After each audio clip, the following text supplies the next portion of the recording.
Nah, di contoh 2 tadi ya, kita lihat bahwa dengan dana 30 juta ya, itu Ibu Susi mendapatkan 384 lot saham F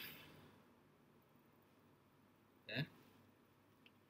Ini dengan harga average-nya ya, harga rata-rata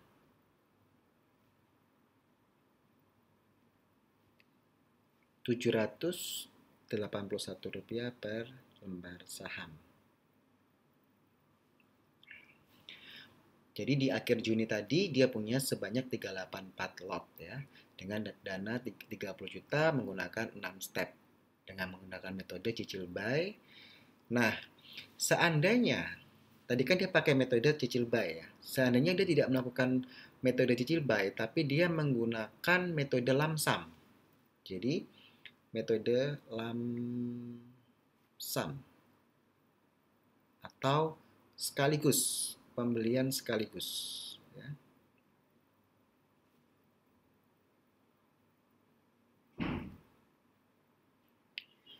Dengan dana 30 juta. Dibeli di bulan Januari. Jadi step 1 kan tadi dia beli di bulan Januari ya. Jadi Januari dia beli 30 juta. Harga sahamnya saat itu, harga saham F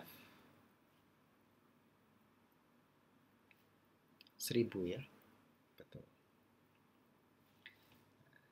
Dapat berapa? Ya udah 30 juta dibagi 1000 dibagi 100 dapatnya 300 lot. Bisa teman-teman lihat ya, Bapak Ibu lihat di sini bahwa 384 lot versus 300 lot. Seperti itu. Jadi kita lebih memilih untuk melakukan yang metode cicil buy ya daripada metode lamsam seperti itu. Karena itu tadi pergerakan harga saham itu kan naik turun begitu. Sehingga harapannya dengan kita melakukan beberapa step tadi cicil buy itu kita bisa memperoleh lot yang lebih banyak begitu. Sehingga keuntungan kita juga lebih besar seandainya kita melakukan eksekusi penjualan. Oke, kita lanjut dengan contoh 2 ini. Misal tadi di tanggal 10 Juli, ya, 10 Juli, ini harga saham F itu naik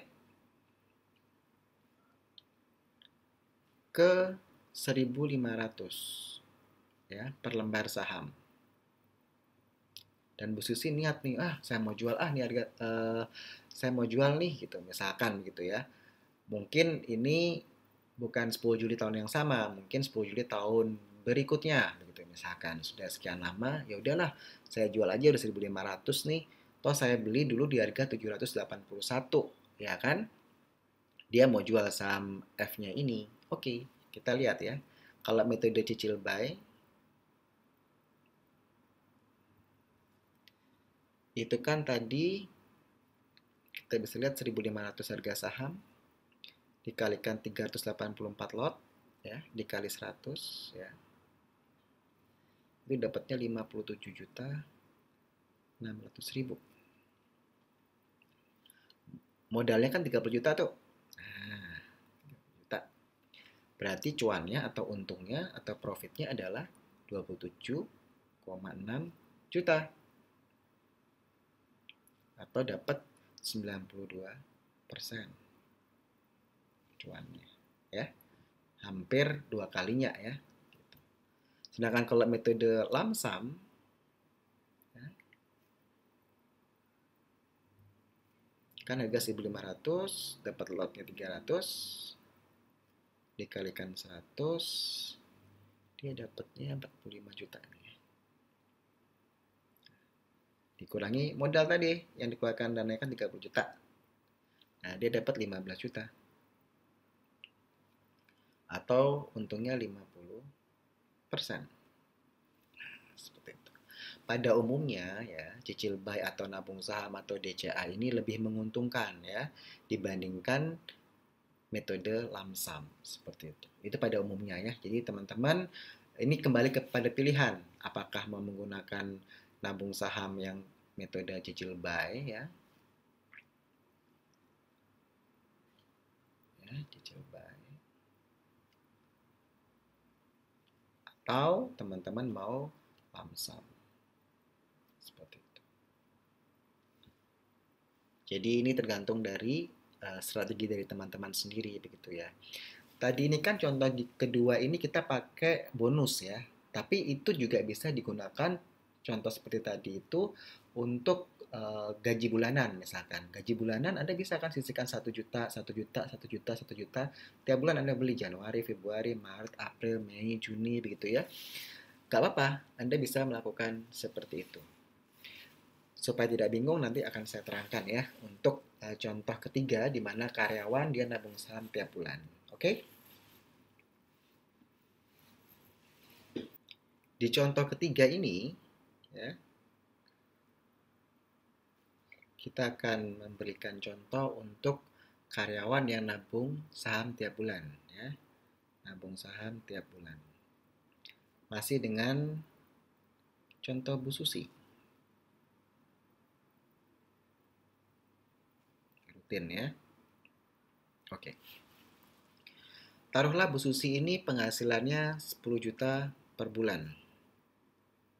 Gajinya ya.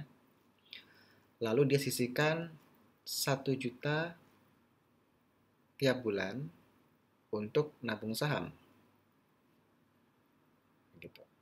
Nabung saham ini harus saham yang sama ya. Jangan nanti bulan Januari beli saham B, bulan Februari beli saham C, begitu ya. Terus bulan Maretnya beli saham F. Nah, itu tidak boleh. Jadi harus konsisten terhadap saham yang sudah kita pilih, yang sudah kita screening ya. Kita mau nabung saham apa saja begitu di tahun ini, begitu misalkan. Di mana menerima gajinya ini ya, gaji diterima setiap tanggal 25 ya, setiap tanggal 25. Artinya, ketika tanggal 25 bos diterima gaji, dia langsung setor 1 juta ke rekening dana investasinya ya.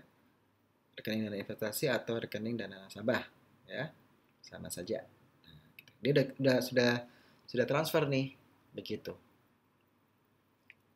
Dan rencananya nabung saham ini dilakukan hingga 5 tahun ke depan. Begitu. Kalau teman-teman perhatikan, sudah setor dana 1 juta, kapan belinya nih?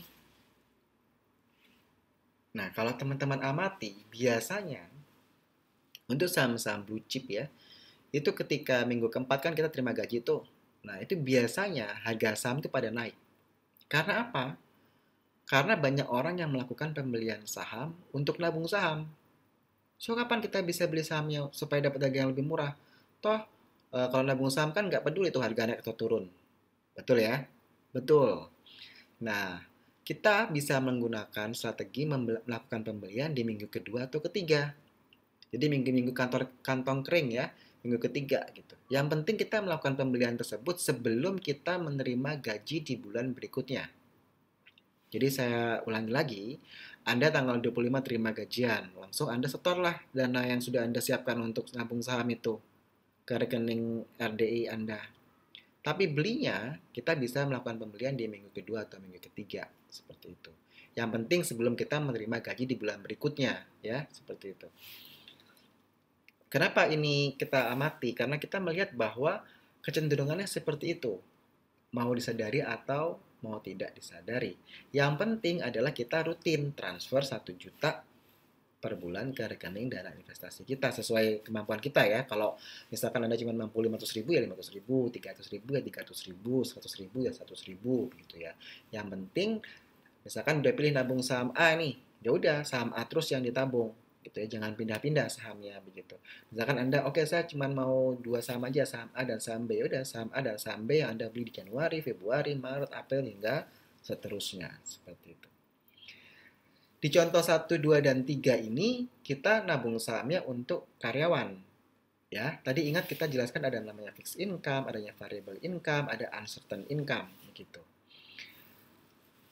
Tapi Pak, bisa nggak ya kalau nabung saham ini dengan metode cicil buy ini kan alokasi dananya yang sama per bulan. Jadi 1 juta ya udah 1 juta dapat lotnya berapa gitu. Kayak tadi Bu Susi misalkan 5 juta ya udah berapa dapat lotnya. Yang penting dananya sama 5 juta begitu. Bisa nggak ya kalau kita nabung saham tapi patokannya bukan berdasarkan dana yang sama tetapi berdasarkan lotnya yang sama per bulan. Nah, ini juga ada teman-teman yang menggunakan metode ini ya untuk nabung saham. Jadi dia tidak berdasarkan 1 juta, ya udah 1 juta yang dibelikan saham A, ntar dapatnya berapa lot ya udah dah itu kita terima. Tapi yang ini beda dia. Dia berdasarkan nabung saham berdasarkan lot yang sama per bulan. Begitu. Jadi ini ada satu case juga ya, satu metode yang dimana nabung saham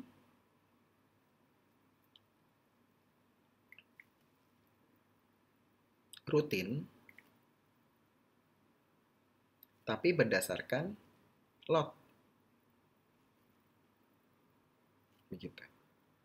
Berdasarkan lot yang sama. Jadi patokannya lot ya, bukan dananya. Seperti itu. Jadi di sini dia akan membeli rutin saham misalkan G gitu ya. Itu sesuai dengan jumlah lot yang sudah ditetapkan. Saya kasih contoh misal ya. Misal Bapak Udin, dia komit mau nabung saham. Nabung saham G misalkan ya. Di saham G ini sebanyak 10 lot per bulan tanpa menghiraukan harga sahamnya. Gitu. Misalkan ya. Dia juga menggunakan 6 step misalkan ya. Atau 12 step juga nggak apa-apa. Ini kan karena jangka panjang ya. Jadi dia nabung saham boleh sampai berapa langkah dia buat. Ya, yang penting 1 bulan sekali. Begitu. Misalkan 5 tahun berarti ya 5 kali 12 ya. Gitu. Jadi 60 step yang akan dia gunakan. Gitu. Contoh Januari. Saham G ini harga sahamnya adalah 500. Berarti 10 lot ya, 10 kali 100, 100 kan satu lot kan 100 lembar saham, jadi harus kali 100 ya. Dikali 500 harga sahamnya, dapatnya 500.000. Uang yang dia keluarkan.